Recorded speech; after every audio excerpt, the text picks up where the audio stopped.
for I am pledged to an eternal maidenhood.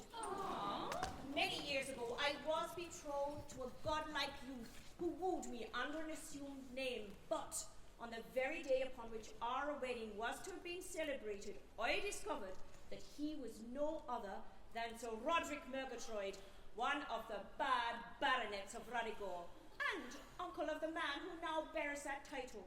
As a son of that accursed race, he was no husband for an honest girl, so, madly as I loved him, I left him then and there. He died but 10 years since, but I never saw him again. But why should you not marry a bad baronet of Ruddigore? Oh, all baronets are bad, but was he worse than other baronets? My child, he was a curse. But who cursed him? Not you, I trust.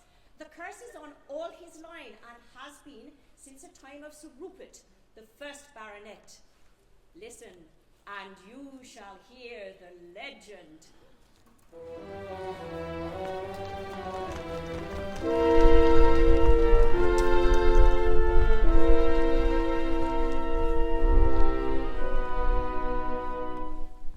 Sir Rupert Murgatroyd, his leisure and his riches, he ruthlessly employed in persecuting witches.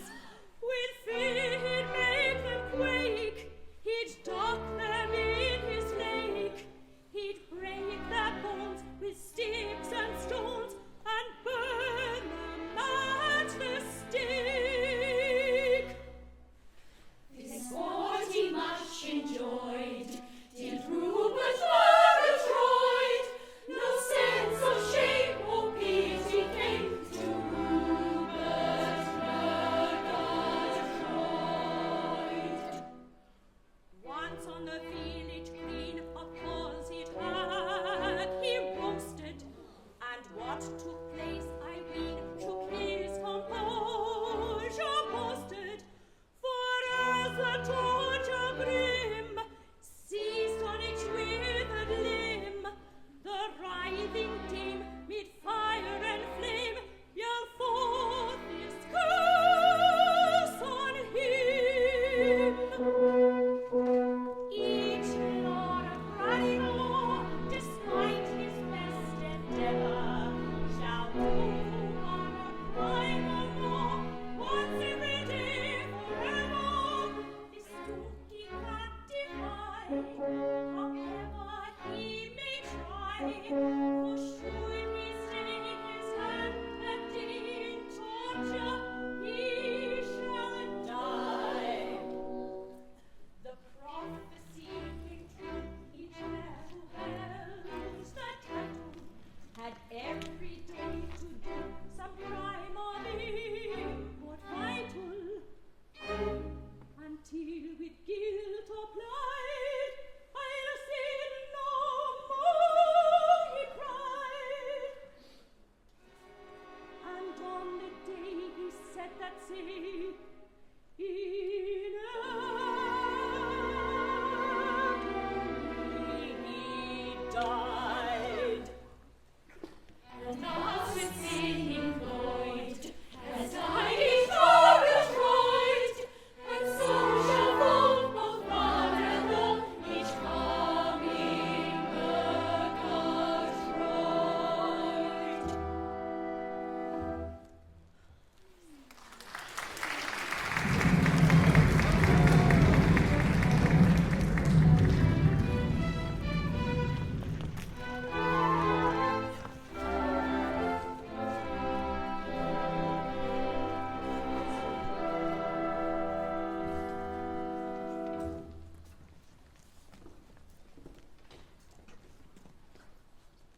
Whither away, dear Ruth?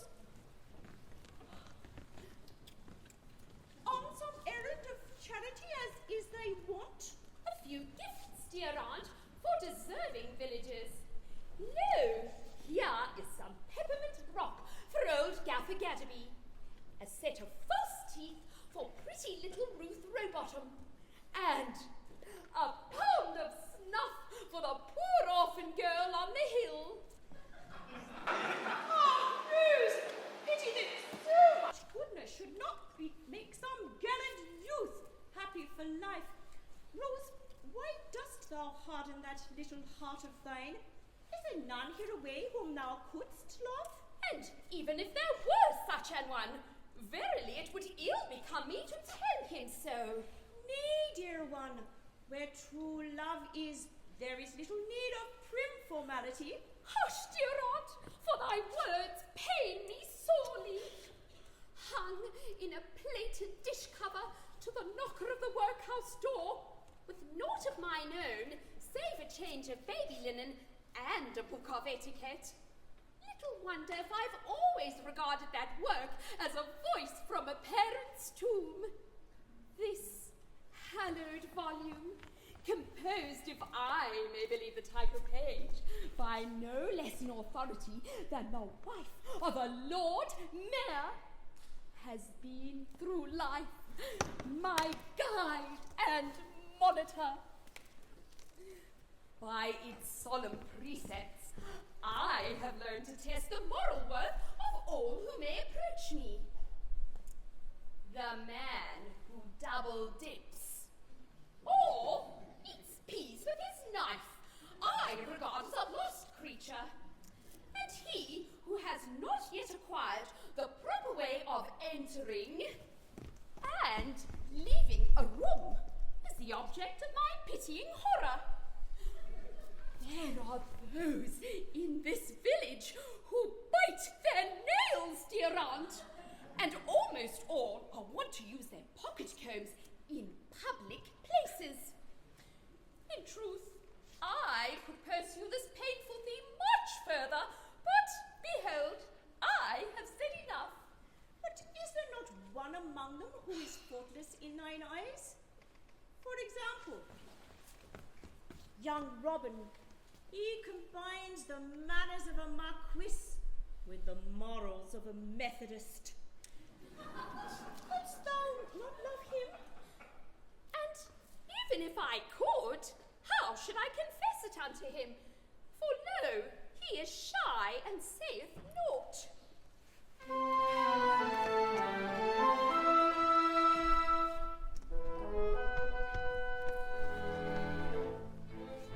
If somebody that chanced to be, who loved me in a manner true, my heart would point him out to me, and I could point him out to you. But here it is so those who point, their manners must be out of joint. You may not point, you must not point, its manners out of joint to point. Had I the love of such as he, some quiet spot he'd take me to, then he could whisper it to me, and I could whisper it to you. But whispering of someone that is contrary to etiquette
you're spoken to.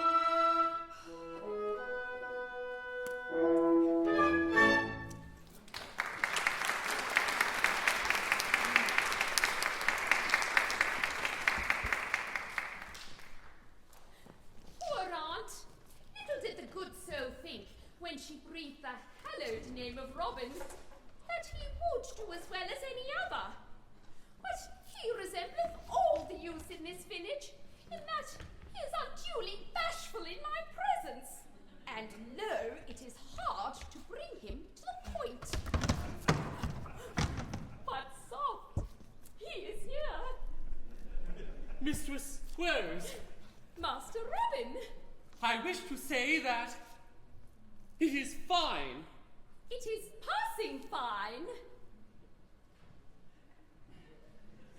But we do want Wayne. Aye, sorely.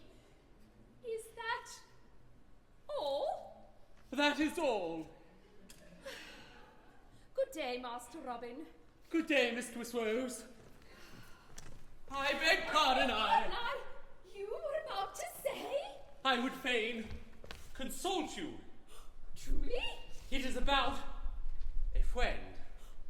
In truth, I have a friend myself. Indeed? I mean, of course. And I would fain consult you. About him? About her. Huh. Let us consult one another.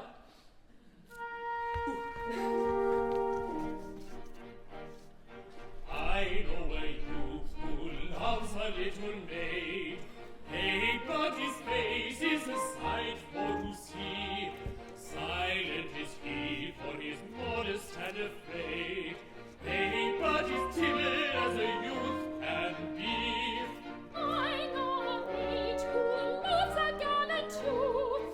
Hey, but she sickens as the days go by. She cannot tell him all the sad truth. Hey, but I think that little maid will die. Poor little man, Poor little maid, poor little man. poor little maid. Oh, tell me, pray, and tell me true. What in the world should the young man do? He cannot eat and he cannot sleep. Hey, but his face is a sight for to see. Daily he goes for to wail, for to weep. Hey, but he's wretched as a youth can be. She's very thin and she's very pale. Hey, but she sickens as the days go by. Daily she goes for to weep, for to wail. Hey, but I think that little maid will die. Poor little maid, Poor little man, poor little maid. poor little man. Oh, tell me, pray, and tell me true. What in the world should a young man do? If I were the youth, I should offer her my name. Hey, but her face is a sight for to see. If I were the maid, I should fan his honest flame. Hey, but he's bashful as a youth can be. If I were the youth, I should speak to her today. Hey, but she sickens as the days go by.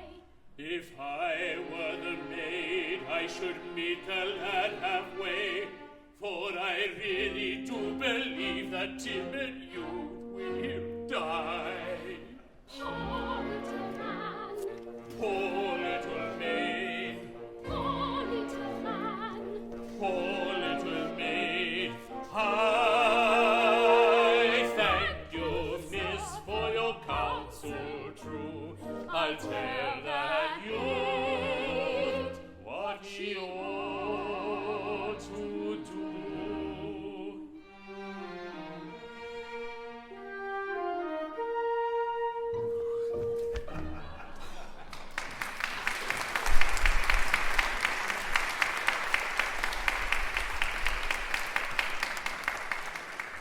your child.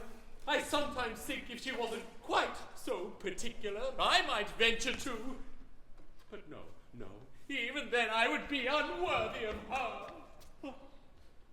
Oh, my kind master is sad. Dear Sir Riven Murgatroyd. Hush! As you love me, breathe not that hated name. 20 years ago, in horror at the prospect of inheriting that hideous title, and with it the ban that compels all who succeed to the baronetcy to commit at least one deadly crime per day for life, I fled my home and concealed myself in this innocent village under the name of Woman Oakapple. My younger brother Despard, believing me to be dead, succeeded to the title and its attendant curse. Oh, for 20 years I have been dead and buried. Don't dig me up now. My dear master, it shall be as you wish, for have I not sworn to obey you forever in all things? Yet, as we are here alone, and as I belong to that particular description of good old man to whom the truth is a refreshing novelty, let me call you by your own right title once more.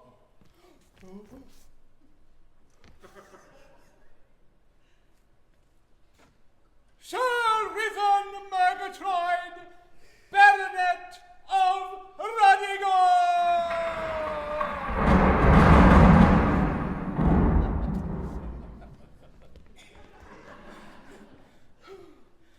It's like 8 hours of Pilates. My poor, old, dear friend. Would that there were more like you. Would there were indeed. Oh, but I bring you good tidings.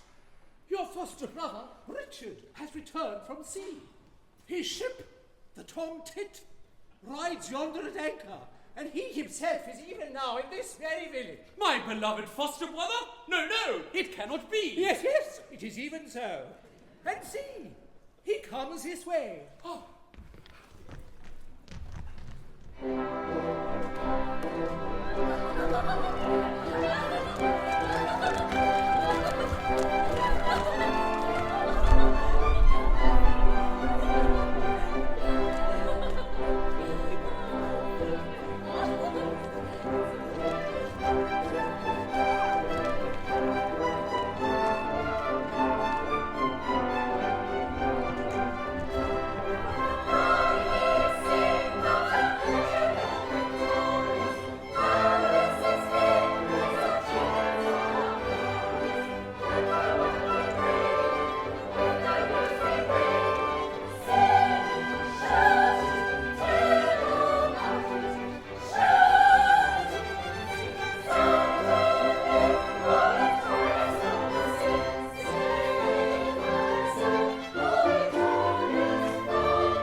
It's a lovely thing for to do. For we with all our faults, why we're sturdy British souls. Well, she's only a poor barley-boo. Do you see? Oh, she's only a poor barley-boo. Oh, she's only a poor barley-boo. Do you see? Oh, she's only a poor barley-boo. So we up with all help, and we scuds before the breeze, as we give a compassionating cheer. Froggy answers with a shout as he sees us go about, which was grateful of the poor Mounseer. Do you see? Which was grateful of the poor Mounseer. And I'll wager in their joy they kissed each other's cheek, which is what them foreigners do. And they blessed their lucky stars, we were hardy British tars, who had pity on a poor parley-voo. Do you see? Who had pity on a poor parley-voo? Who had pity on a poor parley-voo? Do you see? Who had pity on a poor parley-voo?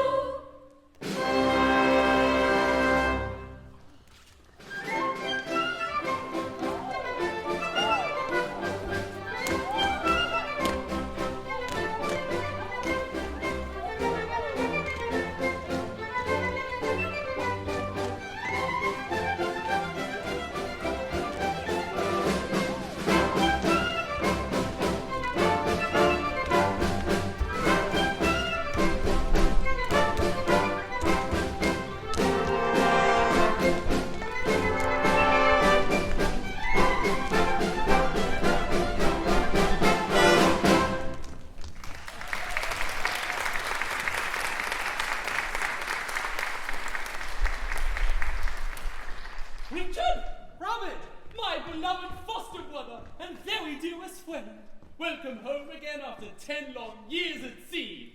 It is such deeds as you have just described that cause our flag to be loved and wedded throughout the civilized world. Why, Lord love thee, Rob, but that's a trifle to what we have done in the way of sparing life.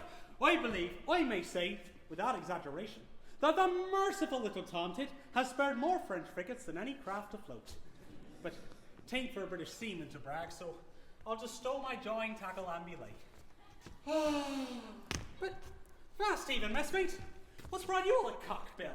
Alas, Dick, I love, woes Maybud, and love in vain. You? Love in vain? Come, that's too good. Why, you're a fine, strapping, muscular young fellow. Tall and strong as a 2-gallon mast, aye, taut as a forestay, and a baronite to boot have all had their rights. Hush, Richard! Not a word about my true rank which none here suspect. Yes, I know well enough that few men are better calculated to win a woman's heart than I. I'm a fine fellow, Dick, worthy any woman's love. Happy the girl who gets me say hi. But I'm timid, Dick. I'm shy, nervous, modest, retiring, diffident, and I cannot tell her. I cannot tell her. Ah, you've no idea what a poor opinion I have of myself, and how little I deserve it. Robin, do you call to mind now? Years ago, we swore that, come what may, we would always act upon our heart's dictates. Aye, Dick, and I've always kept that oath. In doubt, difficulty, danger, I've always asked my heart what it should do, and it has never failed me. Right. Let your heart be a compass, with a clear conscience for your binnacle light, and you'll sail 10 knots on a bowline, clear of shoals, rocks, and quicksands. Now, what does my heart say to me in this very difficult situation? Why? It says, Dick! It says, it calls me Dick because it's known me from a babby. It says, you ain't shy, you ain't honest. Speak you up for him as is. Run me lad, just you lay me alongside, and when she's becalmed under my lee, I'll spin her a yarn, that will start to fish you two together for life. Will you do this thing for me? Can you, do you think? Yes, there's no false modesty about you. Your, what I would call, bumptious self-assertiveness, I mean the expression in its complimentary sense, has already made you a boatswain's mate, and it will make an admiral of you in time if you work it properly, you dear, incompetent old imposter. Ha, my dear fellow, I'd give my right arm for 1/10 of your modest assurance. My boy, you may take from me that of all the afflictions accursed, with which a man saddled and hammered and addled and diffident nature's the worst. Though clever as clever can be, a crichton of early romance, you must stir it and stop it and blow it or trumpet, or trust me, you haven't a chance. If you wish in the world to advance, your merits you're bound to enhance, you must stir it and stop it and blow it or trumpet, or trust me, you haven't a chance. Now take for example my case. I've a bright intellectual brain. In all London city there's no one so witty I've thought so again and again. I've a highly intelligent face. My features cannot be denied. But whenever I try, sir, I fail at it. Why, sir? Well, I don't know. I'm modesty personified. If you wish in the world to advance, your merits you're bound to enhance. You must stand and stop and blow your trumpet, or trust me, you have the chance. As a poet I've been an acquaint, I've passion and fervor grace. From Ovid and Horace to Swinburne and Morris, they all of them take it back place. Then I sing and I play and I paint, though none are accomplished as I, who say to a treason, you ask me the reason. Why? I'm diffident, modest, and shy. If you wish in the world to advance, your merits you're bound to enhance. You must stand and stop and blow your own trumpet, or trust me, you haven't the chance. If you wish in the world to advance, your merits you're bound to enhance. You must stand and stop and blow your own trumpet, or trust me, you haven't the chance.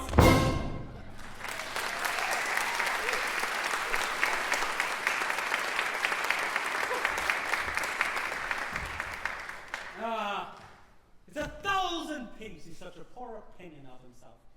For a finer fellow don't walk. Well, I'll do my best for him. Plead for him as if it was for your own father. That's what my hearts are marking me just now. But here she comes. Steady. Steady it is. By the port admiral, but she's a tight little craft. Come, Dick, she's not for you, and yet she's fit to marry Lord Nelson. By the flag of old England, I cannot remain unmoved. Sir, you are agitated. I am, lass. I am agitated. Well said, it's true enough, but 'tis not. Topaz, these are hearts dictating to me like anything.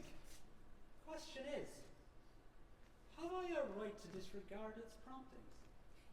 Can I do aught to relieve thine anguish? For it seemeth to me that thou art in sore trouble. This apple.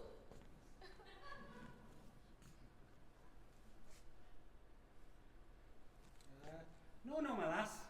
Take that. I'm too flat aback, you see. I never seen anything like you in all my born days. Poor buckle me, if you ain't the loveliest girl I've ever set eyes upon. There. I can't say fairer than that, can I? No! The question is, how is it meet that an utter stranger should thus express himself?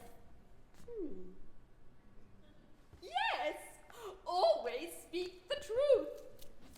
I'd no thoughts of saying this here to you on my own account, for truth to tell, I was chartered by another. But when I see you, my heart it up, and it says, is it Dick?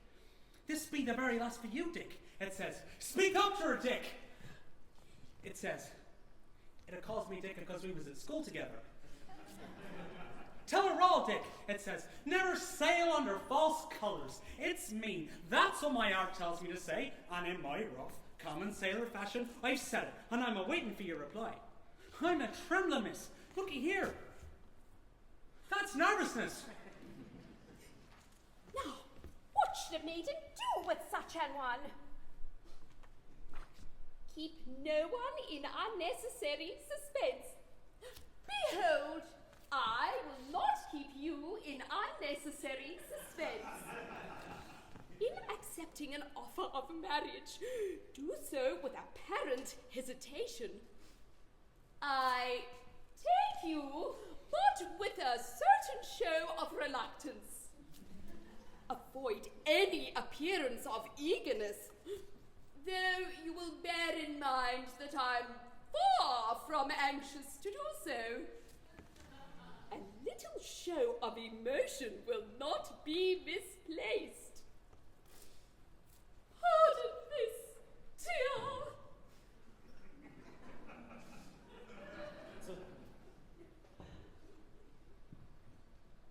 Rose, you've made me the happiest boot jacket in England. I wouldn't exchange places with the Admiral of the Fleet, no matter who he's looking at this present moment. But, asking your pardon, miss,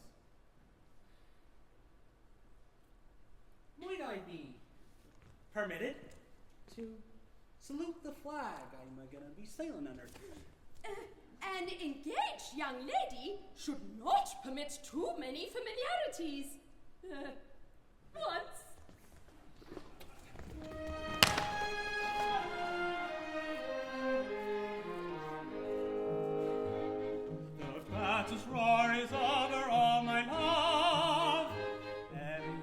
thy tender lover all my love. From tempest welter, from walls alarmed, oh, give me shelter within those arms. Oh, give me shelter within those arms. Thy smile alluring, all heart take your wing. This peace enduring, oh my love, oh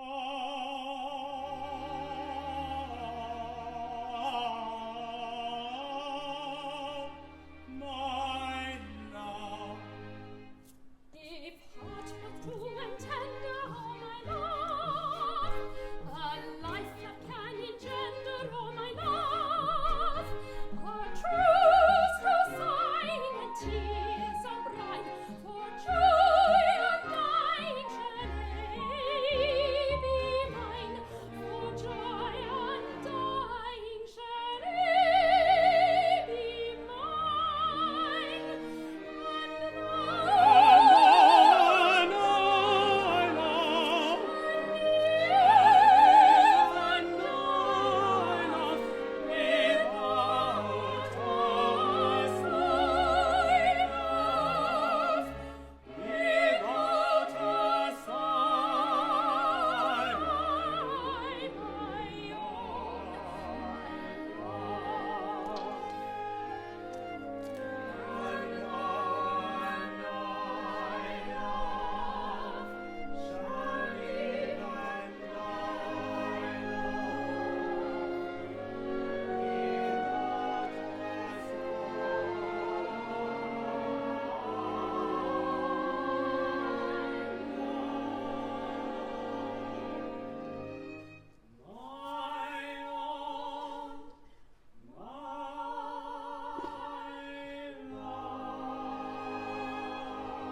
What news? Have you spoken to her?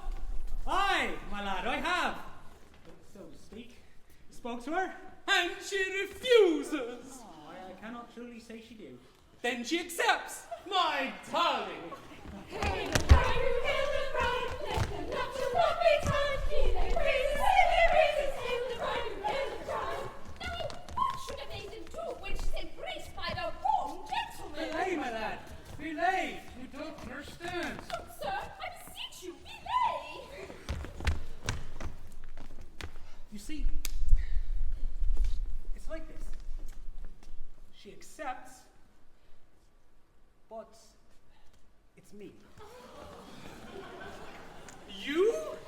Hail the bride, hail the bride, let the nuptials not be tied. Hear their Hold praises, on, you! Now then, what does this mean? My poor lad. My heart grieves for thee, but it's like this. The moment I see her, and just as I was gonna mention your name, my heart it up and it says, Dick, you fell in love with her yourself. It says, be honest and sailor-like. Don't skulk under false colors. Speak up. It says, take her, you dog. And with it, my blessing. Hail the bride, hail the bride, let the nuptials not be tied. Hear their praises, hail their praises. Be quiet! Go away!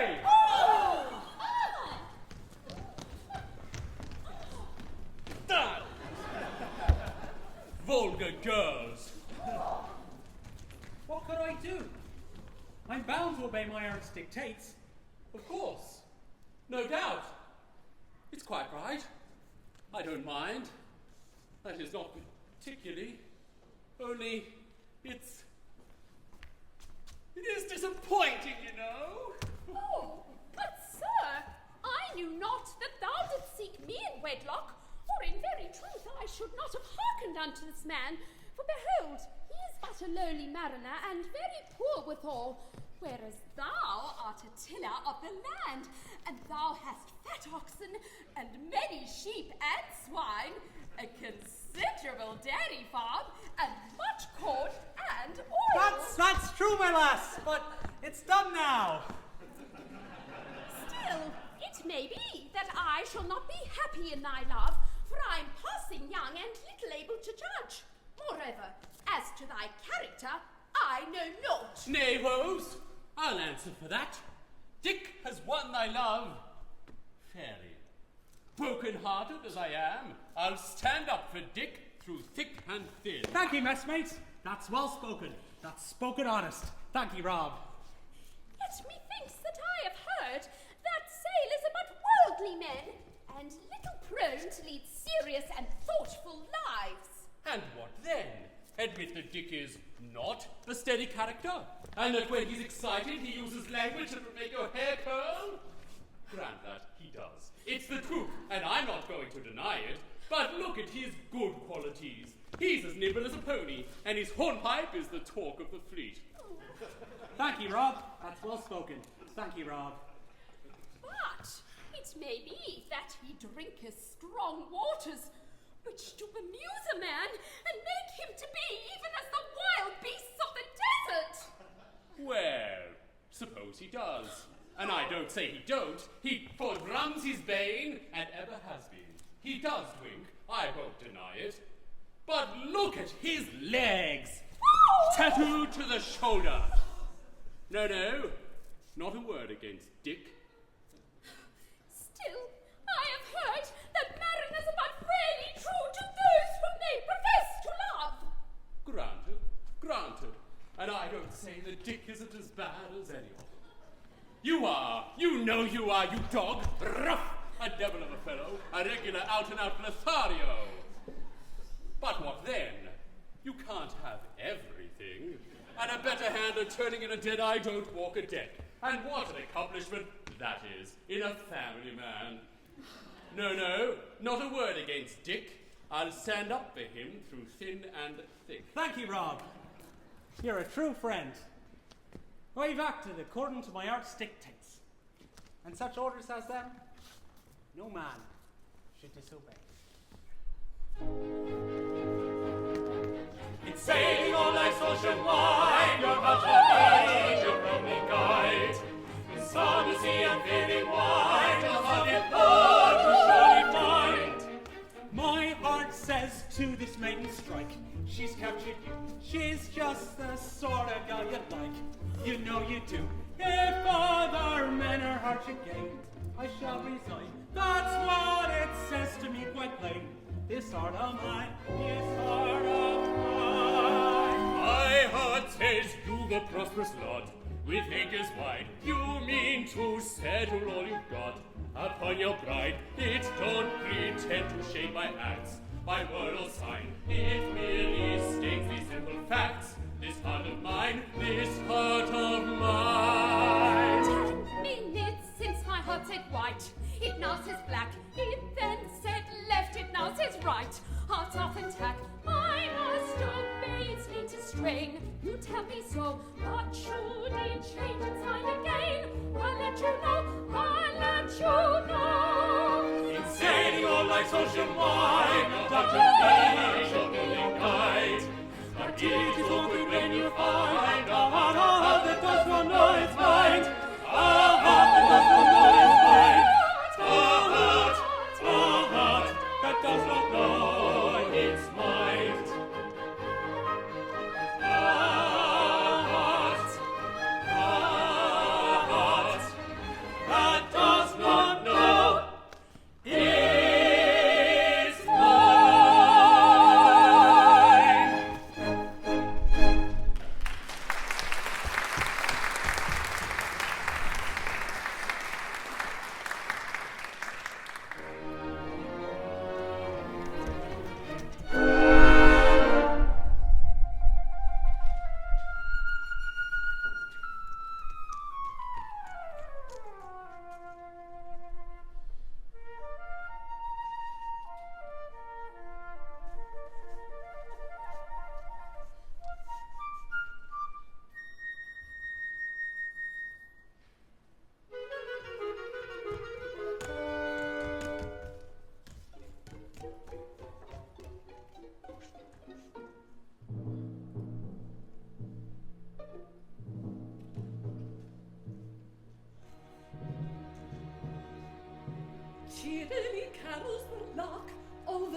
Merrily whistles the clerk, scratching a blot. But the lark and the clerk, I remark, comfort me not.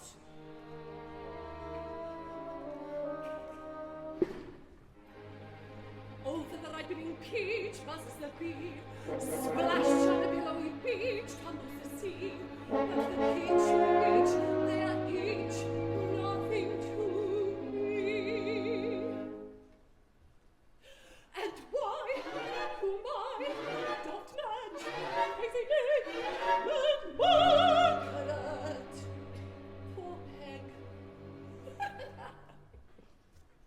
Mad, I, yes, very, but why, mystery, don't call. No crime, 'tis only that I'm lonely. That's all.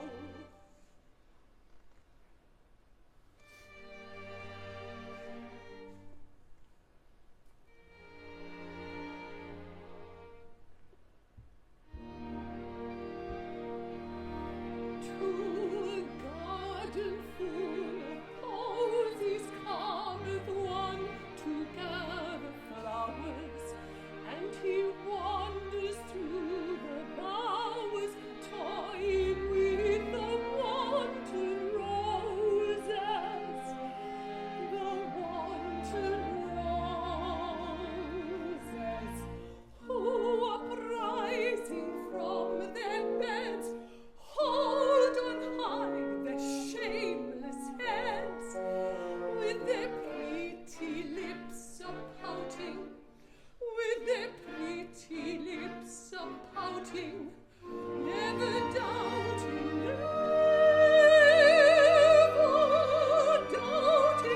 that for Cytherean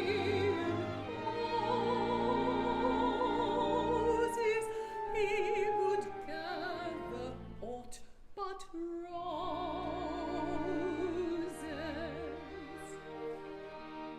In a nest of weeds and nettles lay a violet half hidden, hoping that his glance unbidden yet might fall upon her petals, upon her petals. Though she lived alone apart, hope lay nestling at her heart. But alas, the cruel awaking, but alas, the cruel awaking, set her little heart a-breaking, for he gathered for his roses only roses, only roses.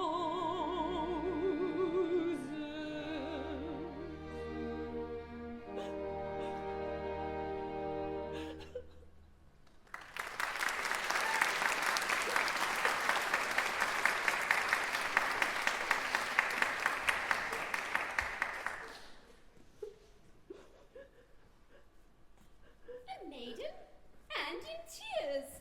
Can I do aught to soften thy sorrow? This apple, it is devoid of needles.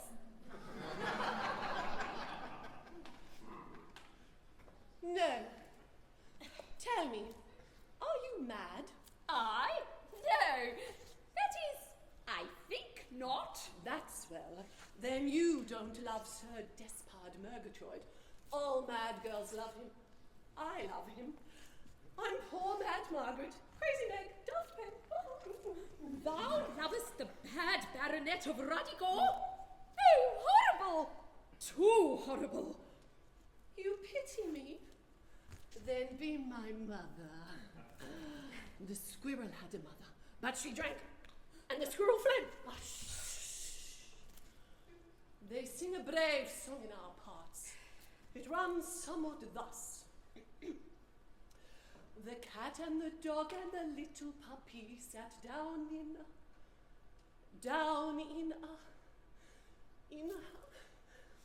Oh, I forget what they sat down in. But so the song goes. Listen. I've come to pinch. Mercy, whom? You mean who? Nay, it is the accusative after the verb. True. I have come to pinch Rose Maybud. Rose Maybud? I love him. He loved me once, but that's all gone. He gave me an Italian glance, thus, and made me his.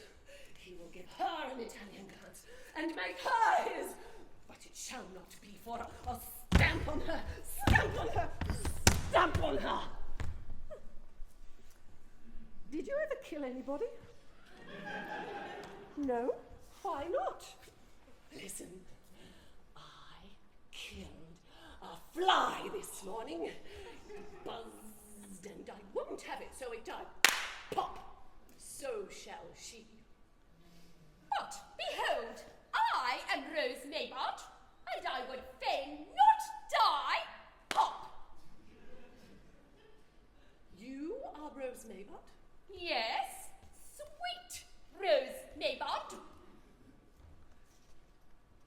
Strange.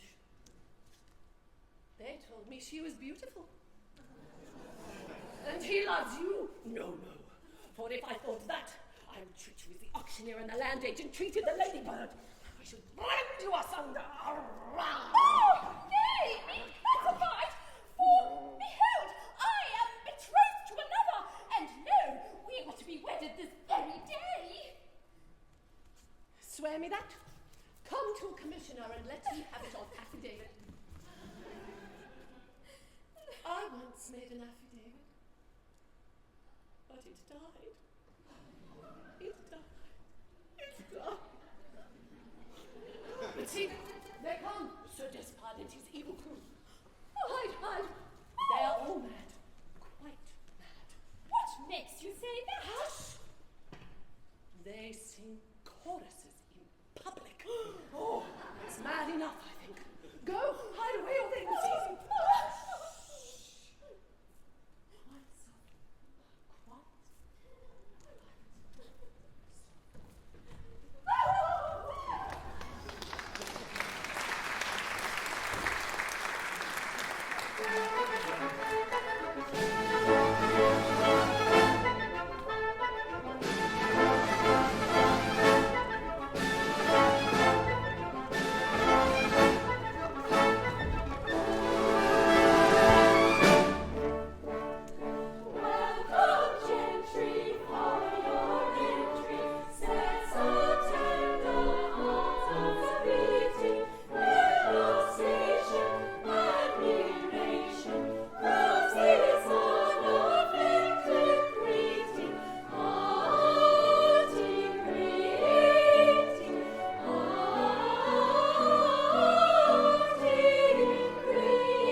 just so in my case.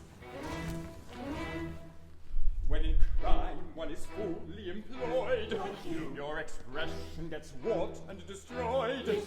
It's a penalty few can avoid. I once was a nice-looking youth, but like stone from a strong catapult, I rushed at my terrible cult. Observe the unpleasant result. Not nice! Indeed, I am telling the truth. Oh, innocent, happy though poor, if I had been virtuous, I'm sure I would be as nice looking as you're. You're very nice looking indeed. Oh, innocence, listen in time. Avoid an existence of crime, or you'll be as ugly as I'm. No! And now, if you please, we'll proceed.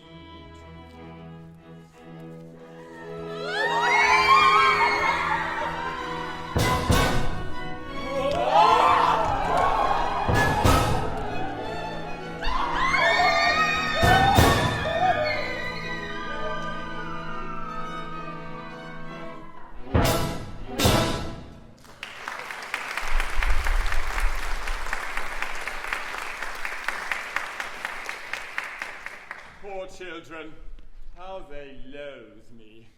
Me whose hands are certainly steeped in infamy, but whose heart is as the heart of a little child. But what is a poor baronet to do when a whole picture gallery of ancestors step down from their frames and threaten him with an excruciating death if he hesitates to commit his daily crime? But, ha! I am even with them. I get my crime over first thing in the morning, and for the rest of the day, I do good. I do good. I do good. 2 days since, I stole a child and built an orphanage.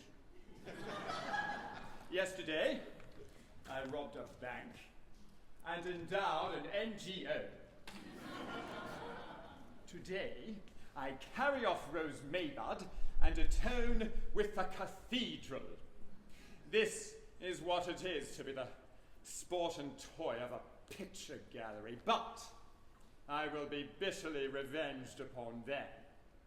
I will leave them all to the National Gallery, and nobody shall ever look upon their faces again. Asking your pardon, sir. Ha! Observed, and by a mariner. What would you with me, fellow? I'm a poor man-o'-war's man, becalmed in the doldrums. I don't know them. And I make bold to ask your honour's advice. Does your honour know what it is to have a heart? My honour knows what it is to have a complete apparatus for conducting the circulation of the blood through the veins and the arteries of the human body. Aye, but has your honour an art that absolutes you in the face, and she gives you court of death orders that is life and death to disobey? I have not a heart of that description, but I have a picture gallery that presumes to take that liberty. Well, your honour, it's like this. Your honour had an elder brother. It had. Who should have inherited your title, and with it, its curse. Aye, but he died. Oh, Riven. He didn't. He did not. On the contrary, he lives in this here very village under the name of Robin Oakapple, and he's going to marry Rose Maybud this very day. Riven alive? And going to marry Rose Maybud? Can this be possible? Now, the question I was going to ask, Your Honour, is what I to tell Your Honour this? I don't know. It's a delicate point. I think you ought. Mind, I'm not sure. But I think so. That's what my art says. It says Dick! It says, it'd cost me Dick because it's entitled to take that liberty. That there young girl would recoil from him if she knowed what he really were. Hard you to step off and on and let this young girl take this false step And never fire a shot across her bows to bring her to? No, it says, you did not ought. Yeah, and I won't ought. According. Then you really feel yourself at liberty to tell me that my elder brother lives, that I may charge him with his cruel deceit, and transfer to his shoulders the hideous thraldom under which I have laboured for so many years. Oh, free, free at last, free to live a blameless life and to die beloved and regretted by all who knew me.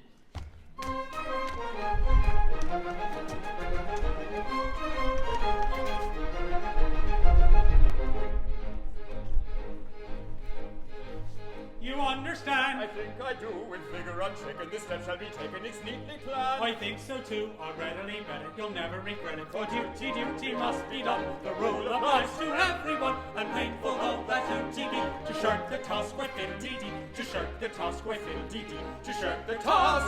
To shirk the task with fiddle-dee-dee-dee-dee-dee-dee-dee-dee-dee-dee-dee.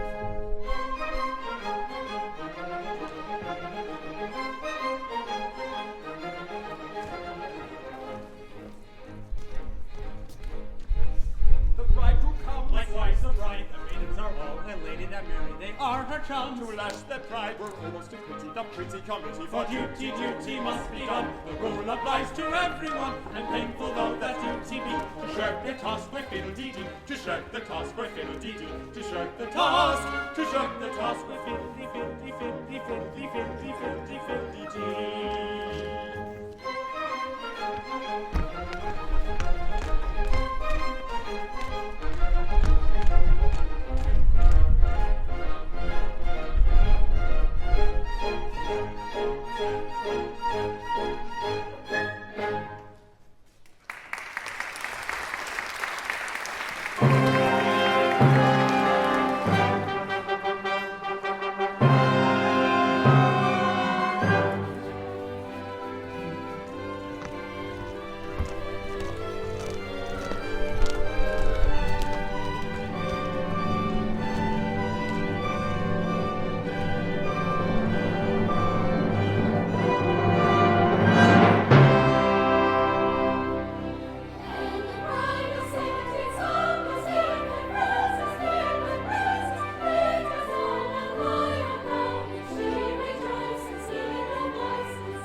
Hold, bride and bridegroom, there you wed each other.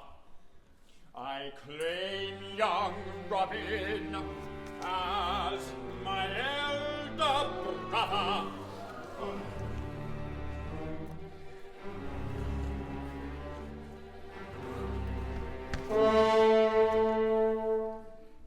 His rightful title I have long enjoyed. I claim him as Sir Riven Murgatroyd.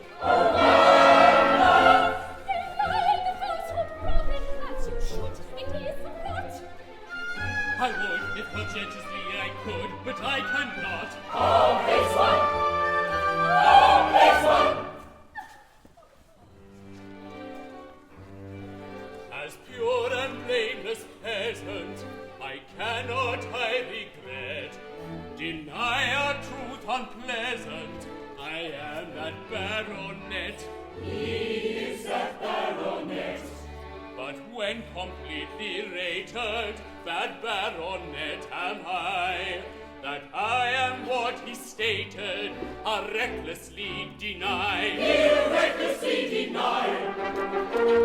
When I'm a bad part, I will tell taradiddles. He'll tell taradiddles when he's a bad part. I play a bad part on the falsest of fiddles. On the very false fiddles, you play a bad part. On a tree that takes place, I must be conscientious. Must be conscientious until that takes place. Then a Jew with good grace to my moral sententious. Moral sententious, a Jew with good grace. A Jew with good grace is moral sententious. When I'm a bad part, I will tell taradiddles. On very false fiddles, I play a bad part. I play a bad part on the falsest of fiddles. I'll tell taradiddles when I'm a bad part. You play a bad part, you tell taradiddles. On very false fiddles, you play a bad part. You play a bad part on the falsest of fiddles. And tell taradiddles when he's a bad part.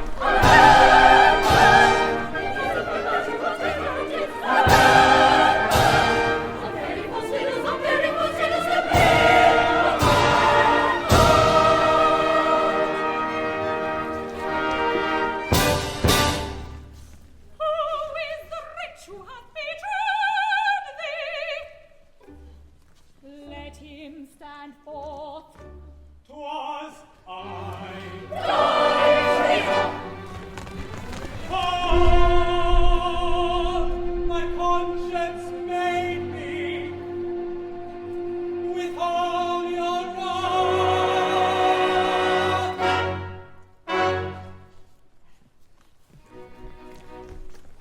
Within this breast that beat a heart, whose voice hath he gainsaid, it made me thy true rank impart, and I at once obeyed. I knew to blight thy burning face, I knew to cause the anguish great, but did I therefore hesitate? No, I at once obeyed. Obeyed the rule that is to hold. Between your robe, your strength depart. Hear me, you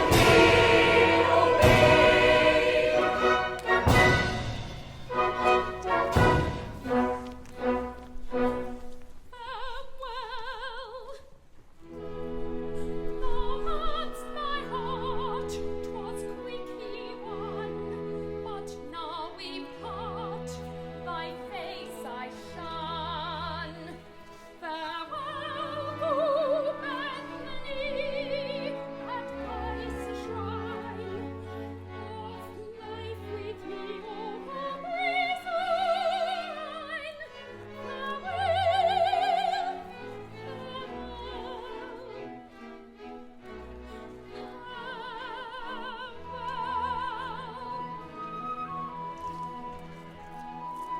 take me.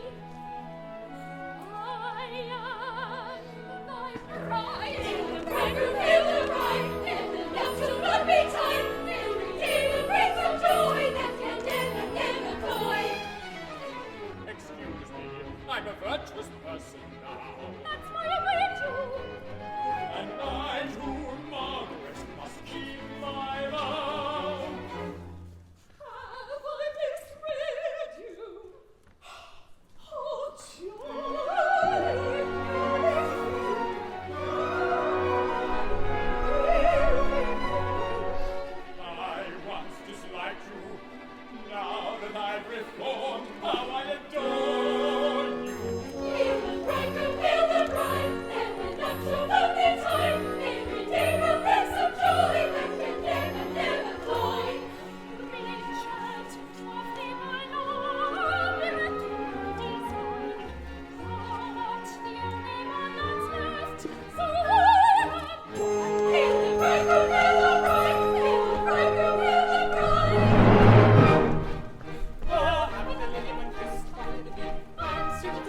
and happy is he, and happy the lily days in the head.